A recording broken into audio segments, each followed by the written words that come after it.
Hello, welcome back to Caravan Escapades. If this is your first time on our channel, a very warm welcome to you. If you've been here before, thanks guys for sticking around, it's very much appreciated. So what I want to talk to you today about is a little mod that I did just above me, adding a switched USB port into the caravan. And you've probably seen on a previous vlog about how we use the Netgear Nighthawk M1 as our Wi-Fi router while we're away in the caravan. Unfortunately, I can't show you me installing certainly the USB port and how I did it, but I'll try and talk you through it. Unfortunately, I did it before I started doing vlogs. As you know, I only decided to do vlogs at the end of 2020, and I did this mod mid 2020. But let me try and talk you through it, and hopefully it will get you an idea. I'll put a link to all the bits that I bought down below. If you do want any advice or want to ask any questions, please comment or message me, and I certainly get back to you as soon as I can with how we did it and the way we did it. So without further ado, let's take a look at what I did. So it's just in here in this cupboard that I've got the USB ports, and as you can see, I'm doing this with the GoPro. So there's the USB port, two USB ports in there. We've got the 5 volt, they're both 5 volts, sorry. We've got the 2 amp, sorry, the 2.1 amp and the 1 amp. And this is what I told you about the switch on there as well. So if I turn the switch off, you can see the USB powers down. Now this is where we mount the router, and I'll show you the router mounted and connected shortly.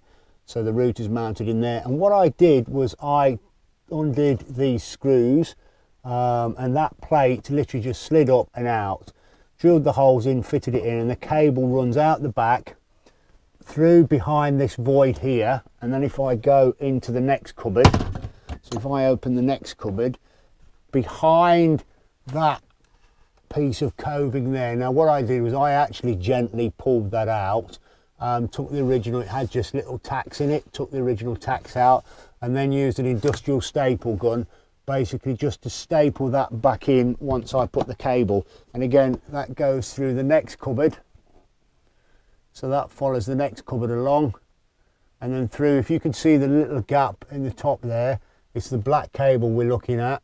That goes through into the wardrobe and basically comes in at the top there.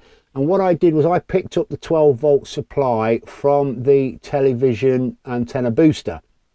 So I used a 12 volt supply from there, and what I did was I croc locked in. Don't normally like using croc locks or snap locks, whatever you want to call them, and basically connected into this cable here on the back just behind this panel, and that gave me this sort of neat tidy finish. It's only low power, we're only ever going to be charging phones and that sort of thing off there anyway, so it was quite all right just to sort of take it off on that.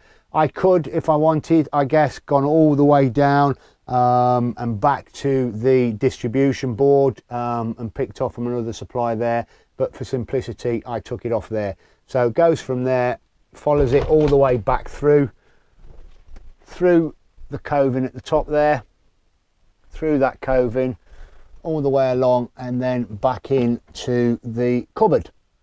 So I'll show you the cupboard with the Wi-Fi router installed. So there it is, mounted up on this panel that we removed. Again, using some of those 3M Velcro pads. They're pretty good, pretty nifty, seem to do the job, don't mark and don't cause any problems. Then I bought a short USB lead, which is plugged into the bottom of the router and then into the USB port, and the on-off switch there. So that's it. That's my installation of an additional USB port in the cupboard. We do have obviously USB ports down here on the front, but having the one up here meant that we could certainly have the Wi-Fi router tucked up out the way, not on the side, and have an additional port for charging phones, that sort of thing. Well, that was quite an easy addition of a USB port. Didn't take too much effort and was relatively easy to do. I put the dual USB port in there so it gives us the extra output for charging phones and that sort of thing, so you can charge your phone away in the cupboard rather than it being tucked away on the table in front of the caravan here. And I put the switch in there really because there's a light in there.